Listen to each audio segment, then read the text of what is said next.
Hey guys, what's up? Thought I'd come on here, give you my predictions as quickly as I can in 14 minutes, 4 seconds that 4K allows me to record in, uh, especially middle quality. If it was lower quality, it'd probably be a little bit longer, but I'm not going to chance that. I'd just rather do it here. But yeah, I wanted to give you my thoughts on, what, excuse me, what I think is going to happen at Double or Nothing AEW's pay-per-view for this week. What's going to what's going to happen basically as a result. Now, right right now, apparently ticket sales are not very good for Double or Nothing. I mean, the joint pay-per-view that they're doing with New Japan in Toronto at the Scottrade Center is sold out. Apparently, they are on track to, as I pretty much figured they would, as I mentioned in my Topics on My Mind deal yesterday, they are on track to sell out the United Center. Not just because it's Collision's debut episode, but also the fact that it's Chicago, and of course it means obviously in the eyes of a lot of folks, CM Punk's return. So they're on track to do that. They're on track to basically sell out, or at least get I guess you could say their own kind of a sellout because we don't know what the staging is going to be like for Wembley Stadium at the end of August for All In. But yeah, Double or Nothing right now is not on track to look very good.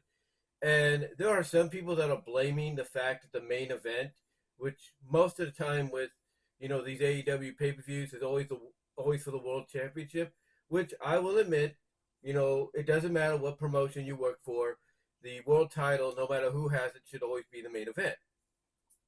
But that shouldn't be the case with this edition of Double or Nothing or this AEW pay per view, because I think if there's one thing a lot of people will agree upon, whether they love WWE or they don't love WWE, the one thing they will agree upon is that the bigger draws, the most notable draws, are the more, I guess you could say, easier card to bet on, or the easiest denomination to bet on to close out the show. And in this case, a lot of people feel it should be the co-main event that runs alongside the world title match. But yeah, basically ticket sales are not doing so well for this event. Now there are ten matches on the show. There could be 11, one added for a 0 hour or pre-show kickoff show, if you will. That might be added on Friday, or they might take one of these and put it onto the pre-show and go from there. In fact, I'm trying to figure out if there is any pre-show. Right now, it doesn't say it. But yeah, I got a feeling they might, add in a, show for the pre-show, a 0 hour before the event happens. Now, with that said, let's look at the matches as we speak, and let's look at what I think is going to kick off the pay-per-view, and I think it's going to be the Blackjack Battle Royal. This match, I think, is going to kick it off because one, you know, it's a battle royal. It's basically over the top or pinfall, whatever it's going to be. 21 man. Apparently, there's going to be a mystery participant, and the people in the match uh, for the AEW International title. That's what this match is for. The AEW International title. The people in the match are, of course, the champion Orange Cassidy, Ricky Starks, the Butcher, the Blade, Bandito, Commander, Lee Moriarty, Big Bill, um, Big Cass from WWE, Ari Daivari, Tony Nese, Chuck Taylor, Trent Beretta, Kip Saban, Ray Phoenix, Penta El Zero Miro, Swerve Strickland, Brian Cage, Jay White, Juice Robinson, Keith Lee, and Dustin Rhodes. Now, a lot of people have said that they feel that if certain individuals, like the ones I just mentioned at the end here, would be in the match, there's a good chance Orange would not walk out with the championship. But it seems that from a, I guess you could say, storyline perspective, they are playing up the fact that Orange is starting to develop some heel tendencies. Like he's getting desperate to try to keep his championship, and going to any means possible to make that happen. So, so the question obviously is he going to walk out with the championship, at Double or Nothing? Honestly, depending on who the Joker is, if there is a Joker participant, I would say he's going to. I would say he's on a roll, whether you like it or not. He has put relevance onto that championship more so than even the TNT title, basically. So I think Orange will win. But if the Joker turns out to be somebody that's new or returning, then I expect that Joker person to probably walk out the new champion. Now the question is, who could that be? Could it be Miro? It could be.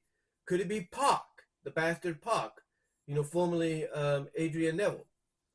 Could it be him? We'll see.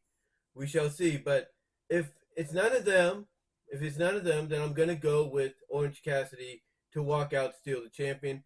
But I could be wrong. I could be absolutely wrong.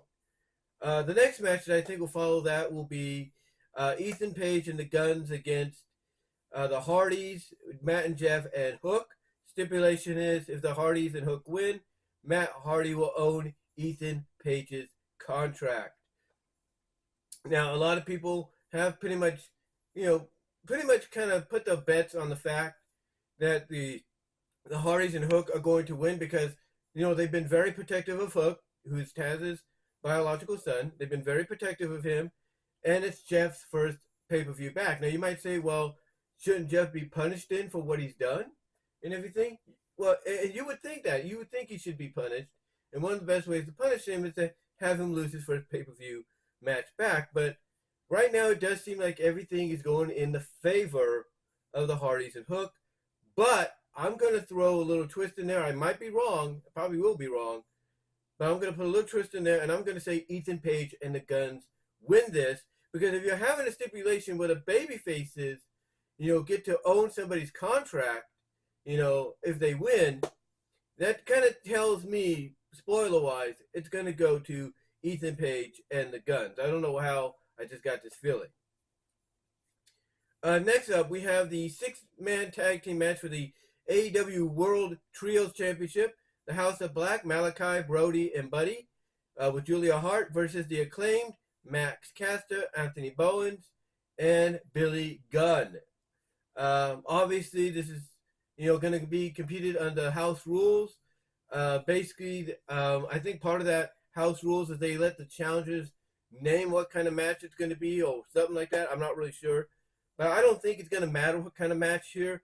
House of Black is retaining. They've been on a roll with these championships, so I don't see them losing them anytime soon. I'm going with the House of Black. Next up, Jade Cargill and Taya Valkyrie for the TBS title. I know everybody wants Taya to win because we're not sure about Chris Statlander's status right now, based on her injury. But if I'm going to pick a winner here, I got to go with Jade. And everything. I got to go with Jade, and I just saw a summary for my Windows Defender. I had a feeling my computer was doing a virus scan earlier. I just had the feeling, the way it was acting. But getting back on topic here, I'm going to go with Jade. I mean, obviously, anytime we think someone like a Taya Valkyrie is going to beat her, she ends up retaining her title. She always finds a way to retain her championship. So I'm going to go with the safe bet, and I'm going to go with Jade Cargill to win. If she doesn't, if she ends up losing and, ends up going 60-1, okay, maybe they realize that, what we've all realized for a while, it's time to move her to the world title picture. You have to get the TBS title off her to do so.